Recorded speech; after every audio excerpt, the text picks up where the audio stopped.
Hi friends, இன்றைக்கி நம்ம என்ன பார்க்க போகிறோம்னா பீட்டா அண்டு காமா ஃபங்க்ஷன் தான் பார்க்க போகிறோம்.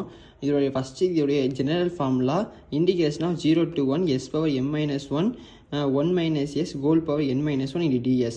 எப்பவுமே எம்மும் என்னும் பாசிட்டிவாக தான் greater than 0 இருக்கணும். இதுதான் என்னது பீட்டா ஃபங்க்ஷன்ஸ். இது வந்து எப்படி டினோட் பண்ணலாம், பீட்டா m, n சொல்லிட்டு டினோட் பண்ணுவாங்க.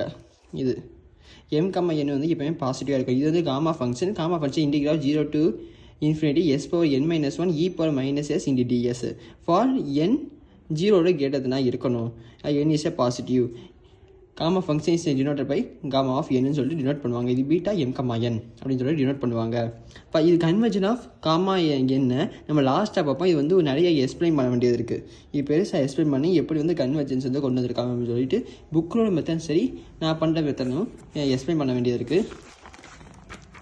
அதுக்கு முன்னாடி ஜெனரலாக இப்போ நான் பார்க்க போகிற எல்லாத்தோட ஃபார்முலாவையும் இங்கே காமிக்கிறேன்.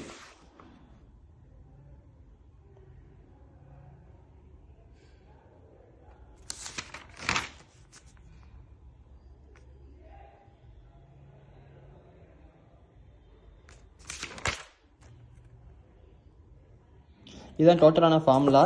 இப்போ ஃபஸ்ட்டு நான் பார்க்க போகிற recurrence of the gamma function. Gamma ஃபங்க்ஷனோட ரெக்கரன்ஸ்னால் ஃபஸ்ட்டு என்னென்னா, இப்போ நம்ம ஒரு தெருவில் இருக்கோம். நம்ம தெருவில் நம்ம வீடு எங்கே இருக்குன்னு சொல்கிறாங்கன்னா எப்படி சொல்லுவோம், இங்கே முனிச்சாமி வீடு பக்கத்தில் வேலுச்சாமி இருக்கேன் அதான் அது வீடு அப்படி சொல்லுவோம். அதே மாதிரி ஏபினா ஏபி, பின்னா நம்ம வீடுனா ஏக்கு பக்கத்தில் உள்ள வீடுனா பின்னு அப்படின்னு சொல்லுவோம்.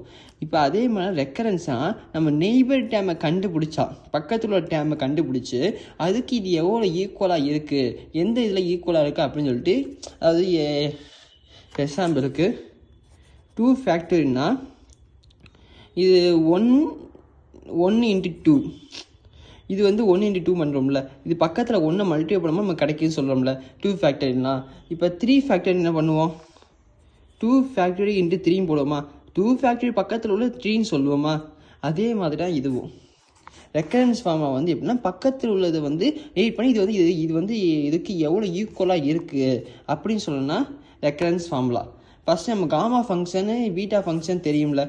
பீட்டா ஃபங்க்ஷன் வந்து இண்டிகிரல் of 0 to 1 s power m minus 1. நம்ம வந்து இப்போ எதை வச்சு பார்க்க போகிறோம், காமா ஃபங்க்ஷன் வச்சு பார்க்க போகிறோம். காமா n வந்து இண்டிகிரல் ஆஃப் 0 to infinity. இந்த இண்டிகிரல் முக்கியம், லிமிட் முக்கியம். 0 to infinity, 0 to 1 நல்லா மைண்டில் வச்சுக்கோங்க. s power n minus 1 e power minus s.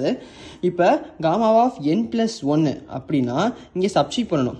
எப்படி இருக்கும், இப்போ 0 to infinity s power n minus 1 e power minus s into dsனா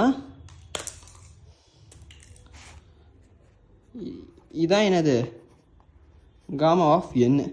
இதே இது காமா ஆஃப் n plus 1 எப்படி இருக்கும், 0 to infinity s power n plus 1 போட்டால் n plus 1 minus 1, இது ரெண்டு கேன்சல், n மட்டும் இருக்குது, e power minus s into dsன்னு இருக்கும். s power n e power minus s into dsன்னு இருக்கும். கரெக்டாக? இப்போ இதுக்கு இதை வந்து நம்ம சப்ஸ்டிடியூஷன் மெத்தடில் பண்ண முடியும். ஏன்னா சும்மா பண்ண முடியாதுல்ல, சப்ஸ்டிடியூஷன் மெத்தடில் பண்ணணும். அப்போ சப்ஸ்டிடியூஷன் மெத்தட் என்ன பண்ணணும், இப்போ இது வந்து s power n இருக்குது, இங்கே e power minus s இருக்குது. ஓகேவா? அப்போ நம்ம எதை ஈஸியாக எடுத்துக்கலாம்னா யூவா எதை எடுக்கலாம், வியா, அதாவது இது எப்படி இருக்குன்னா integral of u into dv மெத்தடில் மாற்றி uv minus integral of v into du இந்த இதில் நம்ம செய்யணும். அது ஃபஸ்ட்டு வந்து யூவா நான் வந்து என்ன எடுத்துக்கலாம், s power என்ன இருக்குது n, s power n, இந்த v dvயா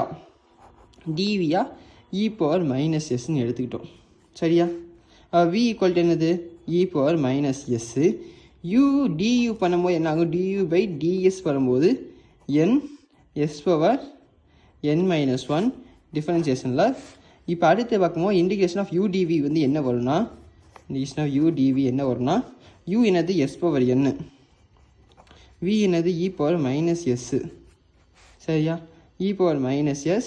அதுக்கப்புறம் இங்கே என்னென்னா minus integral of v e power minus s into du என்னது n into s power n minus 1 into ds. இந்த ds இங்கே வந்துடும்ல, ds இது வரைக்கும் பழைய இதெல்லாம் போடல, பார்த்துக்கோங்க ds. ஓகேவா?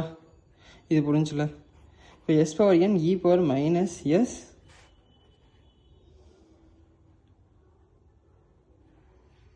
இல்லை இதில் என்ன வந்து நமக்கு தேவையில்லாத அதெல்லாம் வெளியே எடுத்துக்கிறோம். இன்டிகிரல் போடணும்ல, 0 to infinite இன்டிகிரல் போட்டுக்கணும். நம்ம என்ன பண்ண போகிறோம், இன்டிகிரல் வந்து சப்ஸ்டிட் பண்ணணும். 0 to infinity பண்ணும்போது என்ன கிடைக்கும், u dv. அப்போனா இங்கே லிமிட் வரும் 0 to infinity minus 0 to infinity minus into minus என்ன ஆயிரும், ப்ளஸ்ஸாக மாறிடும். எண் வந்து வெளியே வந்துடும். ஓகேவா, எண் வந்து வெளியே வந்துடும். e power minus s s power n minus 1 into ds. கரெக்டாக இது வந்து எந்த மாதிரி இருக்குன்னு பார்க்கணும். இது இந்த மாதிரி இருக்கா, S power n minus 1 into e power minus S into டிஎஸ்ன்னு இருக்கா. அப்போ இது இப்படி இருக்குன்னா இது என்ன பண்ணலாம், சை என்னு போட்டுக்கலாமா, அது காமா என்னு போட்டுக்கலாமா. இது வந்து காமா என்னாக மாறிடும். அப்போ இதை மட்டும் நம்ம ஃபோக்கஸ் பண்ணணும். என்ன கரெக்டாக, அப்போ இதை மட்டும் ஃபஸ்ட்டு ஃபோக்கஸ் பண்ணணும். எஸ் அது எஸ்ஸுக்கு பிறகு 0 போட்டால் 0 பவர் n இ பவர் 0 வந்து என்னது 1 ஆயிரும். இ பவர் 0 1 ஆயிரும். அப்போ 0 மைனஸ் எஸ் பவர் என்னன்னா இன்ஃபினிட்டி வரும்ல. அப்போ இதை வந்து நம்ம இந்த மெத்தட் படி செய்யணும். செய்யக்கட்டும். Infinity e power minus infinity 1 ஆயிரும். E power minus infinity value என்ன,